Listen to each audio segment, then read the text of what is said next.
For African Americans, basketball has always been more than just a game.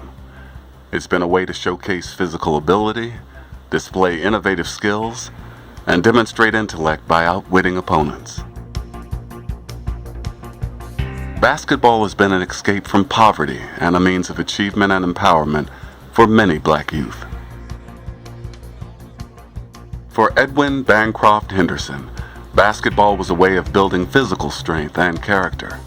But most importantly, E.B. Henderson envisioned basketball as a means to gain civil rights for African Americans.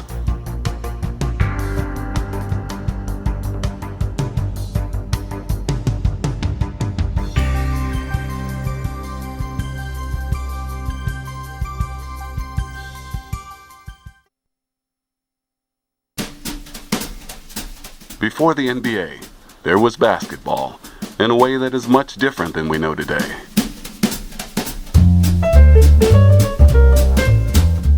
Before Michael Jordan, Wilt Chamberlain, and Bill Russell, there was Edwin Bancroft Henderson. For more than a century, physical educator and civil rights activist Edwin Bancroft Henderson has been credited with introducing the game of basketball to the African American community. Henderson thought of basketball not only as a physical sport, but in a time when the doctrine of separate but equal was the law of the land, E.B. Henderson considered athletic achievement a vehicle in the struggle for equality. Born on November 24, 1883 in Washington, D.C., Henderson attended segregated M Street High School, considered one of the best schools in the country for young blacks. After graduating from Miners Teachers College at the top of his class in 1904, E.B. Henderson entered the Harvard University School of Physical Training in Massachusetts. While attending Harvard, Henderson was introduced to the fundamentals of basketball, which had been invented by James Naismith.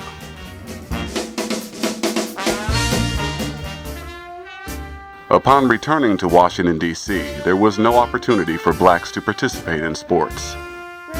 E.B. Henderson began to organize teams, leagues, and referees so African Americans could participate in sports.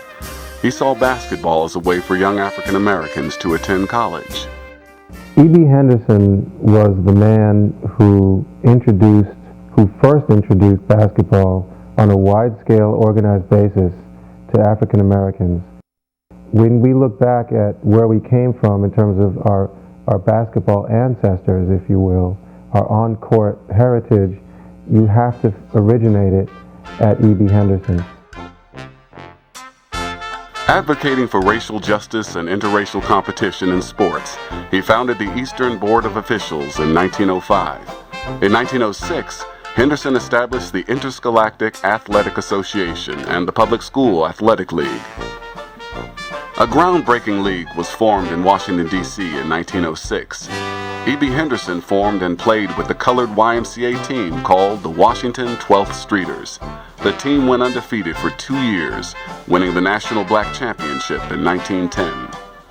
Henderson played the position of center in basketball, and at the turn of the 20th century, he was considered one of the best. He played his last game on the eve of his marriage to wife Mary Ellen in 1910. A year later, the Washington 12th Streeters, mostly Howard University students, became the university's first varsity basketball team. He authored the first book on African Americans in sports entitled The Negro in Sports, published in 1939, and co-authored the Spalding Athletic Handbook from 1910 to 1913. He knew and recognized what people didn't even contemplate until 40 years later, which is that black athletes are the equal or superior. And rather than buying into the myth that was propagated at that time, that black athletes were not smart enough to compete, or were too lazy to compete with white athletes. So he focused on, hey look, we can all become great athletes. And in their own right, the athletes that he molded, which included a lot of people that, it'd be a surprising list of people that were his students over the years. He really spearheaded that activity, and he was ahead of his time and somehow that role at all is something that we shouldn't forget. As a civil rights activist, E.B. Henderson organized the Falls Church, Virginia branch of the NAACP. He also held various offices in the Washington, D.C.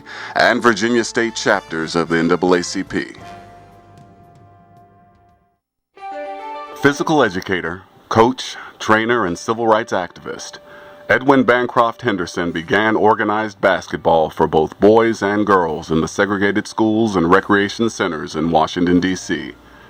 He was the first to set the tone for blacks to play the organized game of basketball from Washington, D.C. to New York, and then nationwide. The influence of E.B. Henderson on the game of basketball in 1904 continues today, on and off the court. E.B. Henderson.